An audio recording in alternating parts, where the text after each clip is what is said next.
This episode is brought to you by HASA. Liquid is clearly better. Liquid chlorine is the highest purity, works immediately, has no added cyanuric acid or calcium, and it will leave your pool safe, clean, and clear. And by the Bottom Feeder professional grade battery powered vacuum system. It sucks to clean pools, so cleaning pools sucks less. Get $100 off with code DVB100. This episode is brought to you by Skimmer, the #1 pool service software in North America. With Skimmer, you can streamline your schedule, grow your revenue, and keep your customers coming back with 5-star service. Whether you're a one-person operation or an established team, Skimmer is your partner in success. Visit getskimmer.com/poolguy to try Skimmer for free for 30 days. The Pool Guy Podcast Show. The Pool Guy Podcast Show. The Pool Guy Podcast Show.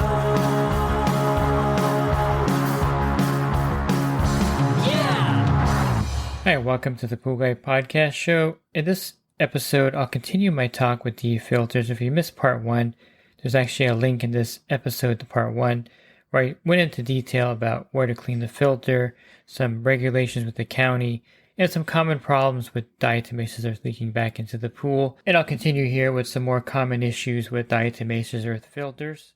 Are you a pool service pro looking to take your business to the next level? Join the Pool Guy coaching program. Get expert advice, business tips, exclusive content, and get direct support. From me, I'm a 35-year veteran in the industry.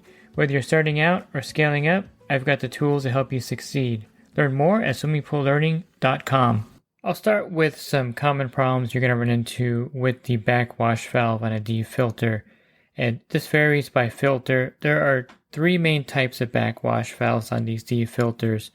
The first type is what I call the push-pull piston.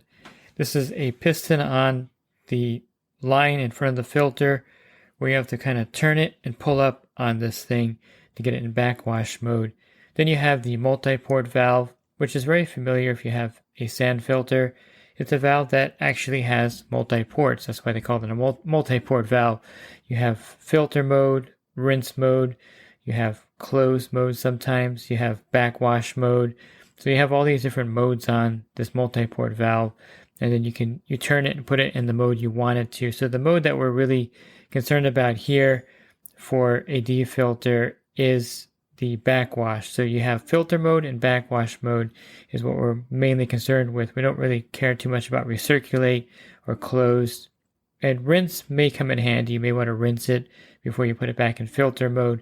But they're really the only 2 modes you want to focus on are filter and backwash with this particular kind of valve.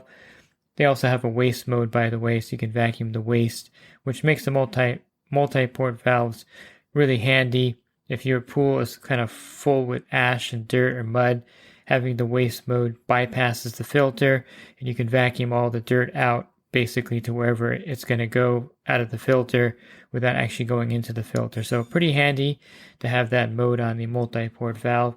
And then you have a rotor valve, and these are on the Pentair 2000 and 4000 series filters. There's actually like a rotor on the bottom, and there's a metal or aluminum handle that you actually have to push to turn that into backwash mode. These have a high fail rate, and I'll go over that maybe a little bit later if I have time, but those are the 3 basic types of backwash valves that you're going to find on the filter. I should mention one more backwash valve that's on some of the newer filters. It's the Pentair Full Flow XF, kind of a tongue twister. The Pentair Full Flow XF backwash valve. This is kind of like a hybrid multi-port valve where it has some functions similar to a multi-port valve. It has a filter mode, of course, then it has backwash, a rinse, and close mode. And it doesn't technically have a dedicated waste mode. And it's a backwash valve that's been specifically designed for the Pentair D filter. So you may run into that one. It looks almost like a multi-port valve, but it's not quite as big or robust as a multi-port valve.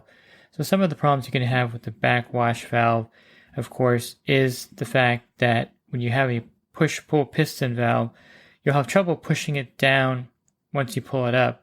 And this happens a lot when the O-rings in there wear out. You also may have a little drip leak coming out of the backwash valve. You may not even notice it if it's all plumbed into maybe a P-trap or directly into the sewer, and the pool may be losing water. One thing that you want to suspect in that case is maybe the backwash valve is actually not completely sealed. The O-rings inside there are what need to be replaced. There are two main O-rings, and there's a tiny one in the handle if there's water coming out of the top of the handle. But the two O-rings that I replace all the time are the ones that are on the piston itself. So easy to do. You unscrew, well, usually it's easy to do unless the O-rings have really expanded. I should take that back. Sometimes it takes the Herculean effort to get those O-rings out. So the easy thing to do is to unscrew the top and do this before they get too worn out. And then you kind of pull the piston out the best you can.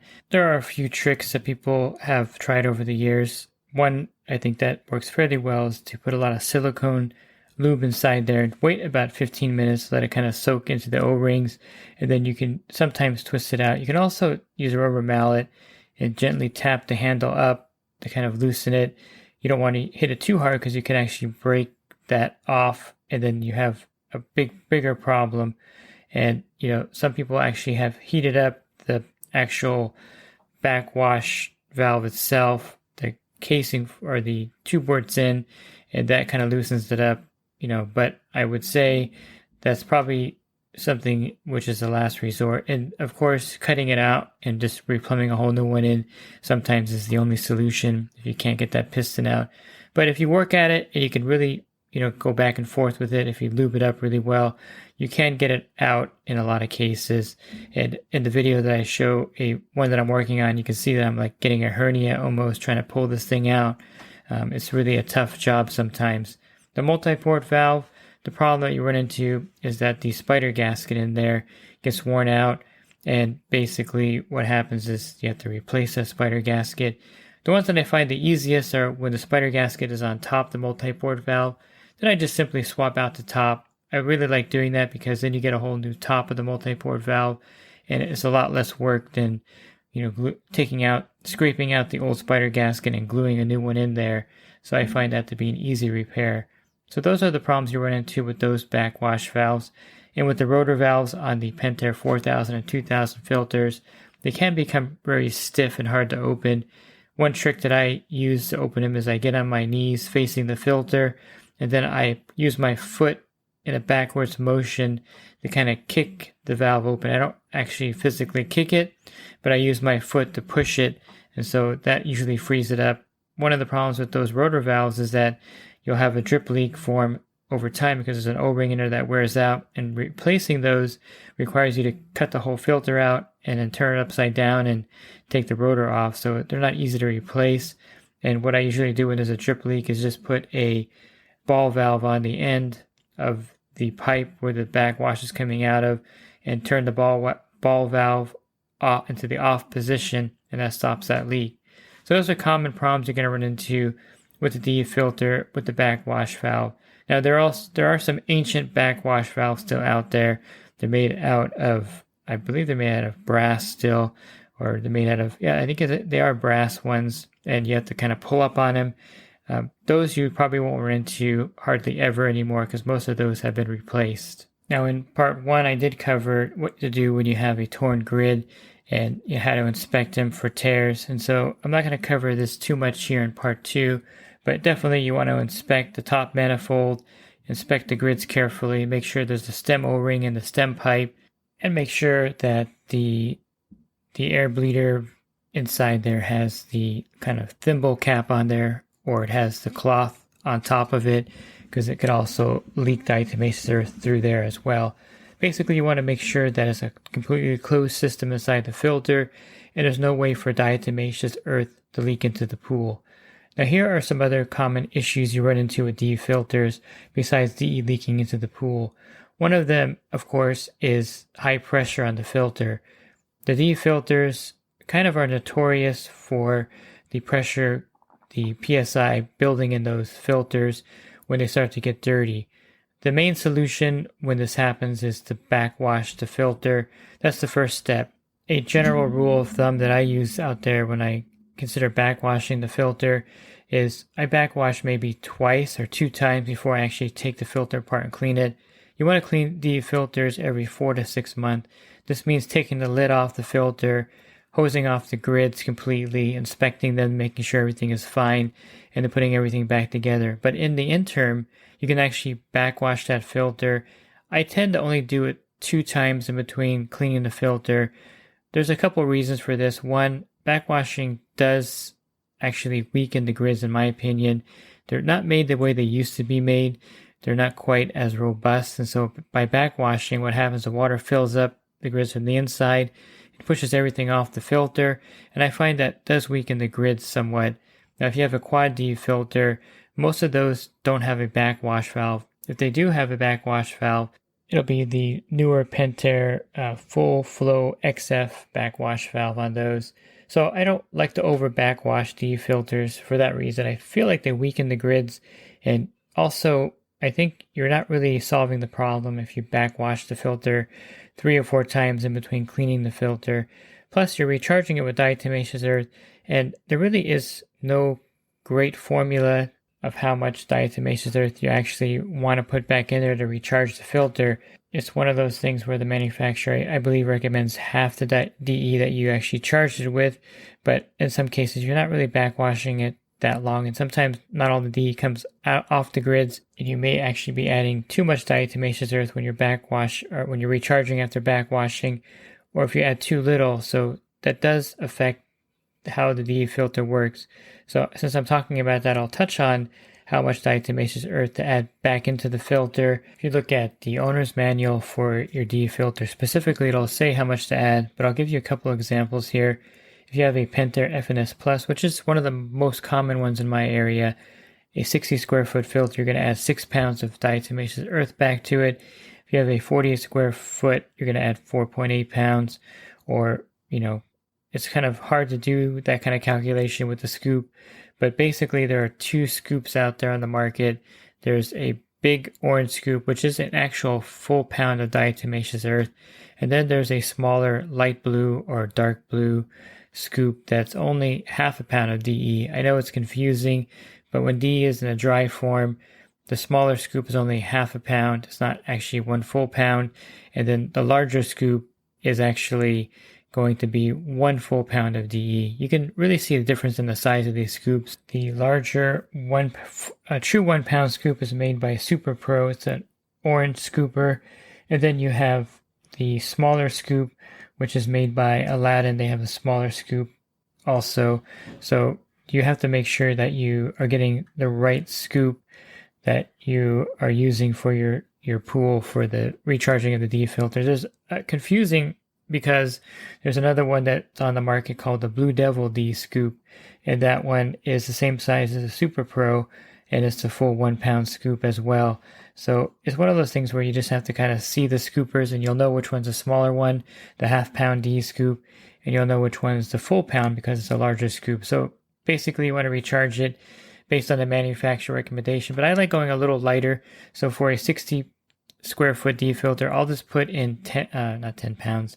I'll put in 5 pounds of diatomaceous earth, which is 10 scoops of the smaller one or 5 scoops of the larger scoop, because I find the D filter works a little bit better when there's a little bit less diatomaceous earth in there. Now, if there's too little diatomaceous earth, of course it's not going to filter properly, and if there's no diatomaceous earth, it's definitely not going to filter properly. I can't tell you how many times I've taken over a D filter, taken the top off, and found that there's no diatomaceous earth in there because the customer never recharged it.